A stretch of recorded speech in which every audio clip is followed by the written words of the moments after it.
एक हाथी था। औरों के पास जो है वो मेरे पास नहीं है, ये सोचकर सदा उदास रहता था।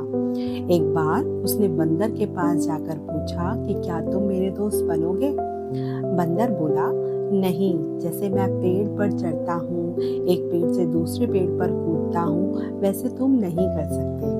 किसी और से दोस्ती करो। ये कहकर वह पेड़ की डाली पर जाकर बैठ गया। निराश हाथी मोर के पास गया और कहा, क्या तुम मेरे दोस्त बनोगे? मोर ने कहा, जब मैं नाचता हूँ तो मेरे पंख देखने के लिए लोगों की भीड़ लग जाती है। मेरा नाच प्रसिद्ध है। तुम इतना बड़ा शरीर लेकर मेरे साथ थोड़े ही नाच पाओगे।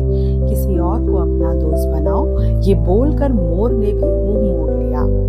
हाथी अपमानित होकर अब मछली के पास गया और बोला, मुझसे दोस्ती करोगी? मछली हंसने लगी और बोली, मैं कितनी भी दूर तक तैर सकती हूँ, लहरों से टकरा सकती हूँ, सागर के तल तक पहुँच सकती हूँ, लेकिन पानी में तुम क्या करोगे? यह कहकर उसने भी डुबकी लगा दी। हाथी मुंह नीचे करके चलने लगा। तभी छलांग लगाता हुआ एक खरगोश पैर के पास आ गया।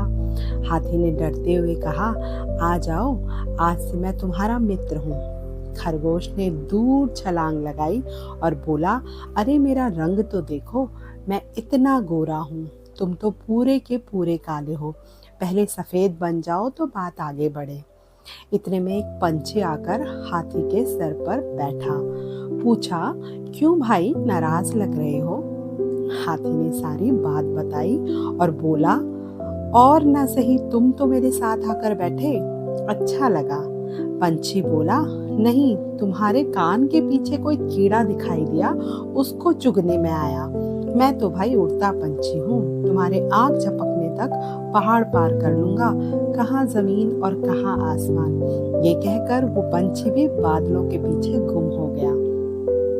हाथी इतना हताश हो गया कि चलने की भी ताकत नहीं रही। वहां ही पेड़ के नीचे बैठ गया। वहां एक घोड़ा भागते हुए आया और हाथी के मुंह उठा के देखने तक में ही गायब भी हो गया। अब तो हाथी को सचमुच रोना आ गया। ना मैं उड़ सकता हूँ, ना चढ़ सकता हूँ, ना ही भाग सकता हूँ। गोरा भी नहीं हूँ, मैं कुछ काम का भी नहीं हूँ। ये सोच सोच कर जोर जोर से रोने लगा। तभी अचानक सभी जानवरों में हलचल शुरू हो गई। सभी चिल्लाते हुए अपनी जान बचाने के लिए इधर उधर भागने लगे। हाथी भी उठा, देखता है कि सामने शेर खड़ा है और गरज रहा है। हाथी को देखते ही शेर का गला घुट गया।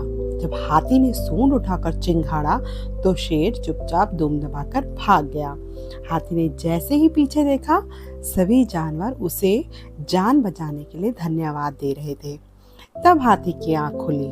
उसको एहसास हुआ कि मैं सभी प्राणियों में बलवान हूँ, ये मेरी विशेषता है। उसके बाद हाथी सदा खुश और मदमस्त रहने लगा। ये कहानी हमारे लिए है।